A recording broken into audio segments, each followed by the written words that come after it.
पुणे आणि सातारा जिल्ह्याला अतिवृष्टीचा रेड अलर्ट। नदी काठावरील गावांना सर्वाधिक धोका। पाऊस काही पुणेकरांची पाठ सोडत नसल्याचे हवामान खात्याच्या ताज्या इशाऱ्यावरून स्पष्ट होत आहे। कोयना धरण क्षेत्रात तसेच पुणे जिल्ह्यातील खडकवासला, पावना, मुळशी, तास कमान धरणाच्या पाणलोट क्षेत्रात मोठ्या प्रमाणात अतिवृष्टी होत असून धरणे पूर्ण भरल्याने या धरणातून मोठ्या प्रमाणात विसर्ग सुरू करण्यात आला आहे। खडकवासला भागात सध्या मुसळधार पाऊस होत आहे। 27,000 क्युसेस इतका विसर्ग सुरू आहे। पाऊस जर आणखी वाढला तर यापेक्षा अधिक विसर्ग होण्याची शक्यता नाकारता येत नाही।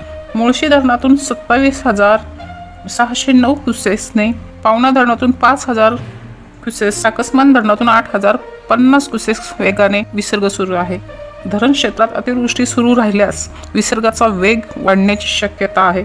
या पार्श्वभूमीवर पुणे, पिंपरी चिंचवड शहर आणि नद्यांच्या पूर रेषेलगतच्या तसेच सलग भागातील नागरिकांना सावधानतेचा इशारा देण्यात आला आहे। हवामान विभागाने पुढील काही तासात धरण क्षेत्रात आणि घाटमाथ्यावरती अतिवृष्टी, मुसळधार पावसाचा इशारा दिला आहे।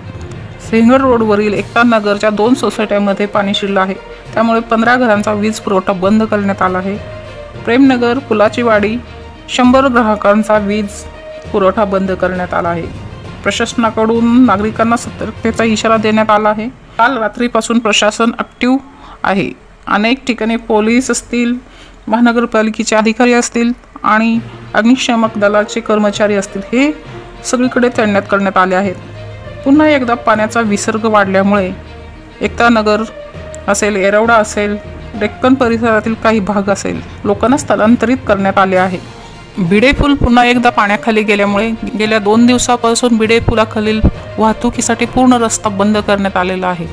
भिडे पूल पुन्हा एकदा पाण्याखाली गेलाय। इतकंच काय, वीज पुरवठा पण बंद करण्यात आला आहे, कारण कोणताही अनुचित प्रकार घडू नये म्हणून। गेल्या वेळेस याच परिसरातील 3 लोकांना जीव गमवावा लागला होता, विजेचा शॉक लागलेला होता। तीच घटना पुन्हा होऊ नये म्हणून खबरदारी घेण्यात आली आहे।